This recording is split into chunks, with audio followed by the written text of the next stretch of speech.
America. Tonight's monologue, Crime and Punishment. I just came up with that title. Yeah, it would be a good one for a book, huh? First, let's address FBI agent Steve Friend, who was suspended after he made allegations in a whistleblower complaint. He was stripped of his gun and badge and removed from the Daytona Beach FBI field office. That sounds like fun, getting stripped at the Daytona Beach field office. But I guess as far as the FBI is concerned, he's been unfriended. See what I did there with his name? Because his name's Friend. I think that's a courtesy laugh on your part, but I'll let it go. Now you can keep doing it, aren't you? Okay. But don't you remember the Whistleblower Protection Act? That was such a big deal when all the anonymous leakers were coming after Trump. Now it gets ignored like Jamie Lissau's Tinder dating profile. Very lonely guy, laughing through the tears. Friend was declared absent without leave because he wouldn't take part in a SWAT raid that he considered excessive force against the January 6th folks accused of misdemeanors. In a way, it's like being punished for refusing to take part in a home invasion. But because Friend pissed off the wrong people, he was gone faster than you can say reliable sources with Brian Stelter. Never over. It's never over. I'm never letting it go. I'm never letting him go. Just gonna hug his little round body. Oh boy.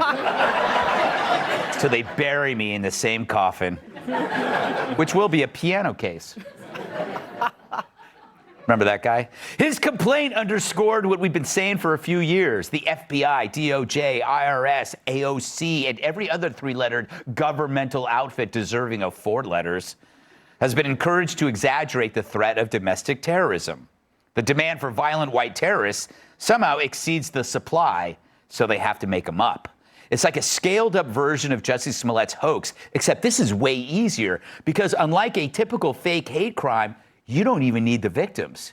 You just need the amorphous threat, and the FBI will fill in the blanks. Now, maybe some of these threats exist, but it's not like they ever find them. They're like women in a Brian Kilmeade makeout story. Sad, isn't it? I wish he would just stop.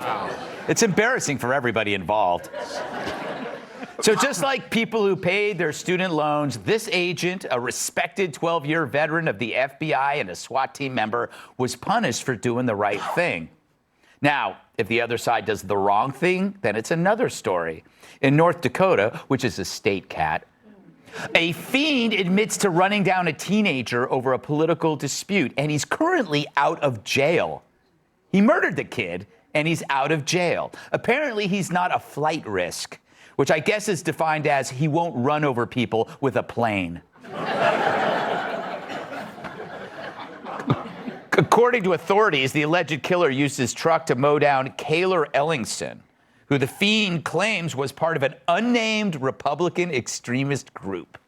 You know, I tried to search for this story yesterday, and it's amazing. There was less coverage than Michael Moore in a belly shirt. Think about that for a while.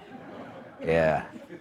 Now let's flip the script. Imagine Donald Trump making the same speech Joe Biden did, that bonkers one in front of Satan's grotto. And then a left-wing teenager is murdered by a Trumper. The word incitement would be shouted faster than you could say Charlottesville. Funny, it's not the case here. No one's screaming, "You've got the blood on your hands, Mr. President," or the same thing to his like-minded pals in the media, because it's the media who usually does that sort of screaming. Let's go to Joe Biden for comment.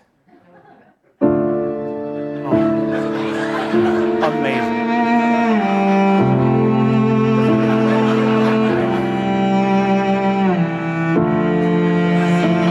Mr. President, thank you. At the end of such a momentous event, the word thank you seems kind of inadequate. But for all the millions whose lives will be saved, for the communities where life will be transformed, thank you. So thank you, President Biden.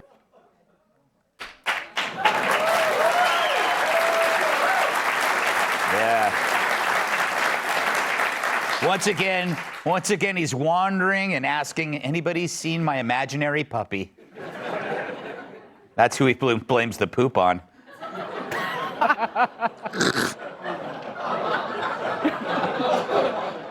Of course, it doesn't matter to the media because the dead kid might be conservative or deplorable. He's one of the domestic threats, so perhaps, he had it coming. That's how it works today. Can you imagine anybody on the air at Fox ignoring the girl who was killed at Charlottesville or ignoring that story completely? But who knows, maybe MSNBC will do this story only after they discover that the murderer is white. But this is why, as maniacs in New York attack people with axes and machetes, slashing women in subways, clobbering the elderly for their wheelchairs, the New York AG is going after the biggest domestic terrorist of them all, Donald Trump. I haven't seen someone abuse their office like that since Matt Lauer. If you're watching, Matt, I know you didn't expect that joke. It's like, enough already. It's been 4 years. No, it hasn't. So yeah, during the ugliest, deadliest crime wave in recent history, Letitia James is prosecuting the Trump family for allegedly overappraising their property to get better loans from banks. Yep, he might have taken some of the largest banks to the cleaners. He shouldn't be prosecuted. He should be receiving the Presidential Medal of Freedom. But as everyone knows, you can appraise your property. It doesn't matter. The banks do their own appraisal. One is deliberately high and the other is low. But more important, that this is the AG's concern, putting politics over people's misery. Women are getting raped, but Letitia James is looking out for Deutsche Bank. That is some feminist. But it makes me wonder, why aren't we liberals? Can't we see how much easier our lives would be if we just faked it as a lib and pretended to be compassionate while screwing over people left and right? I mean, nowhere else is there more faking going on other than Jamie's honeymoon. But our lives would be so much better. We wouldn't be targeted. We wouldn't lose our jobs. We can even kill people who upset us. I'd say if you can't beat them, join them. But I'd rather live in a world where you can just beat them. And I mean, in the voting booth. Just make sure you can pull that curtain shut and muffle the screams.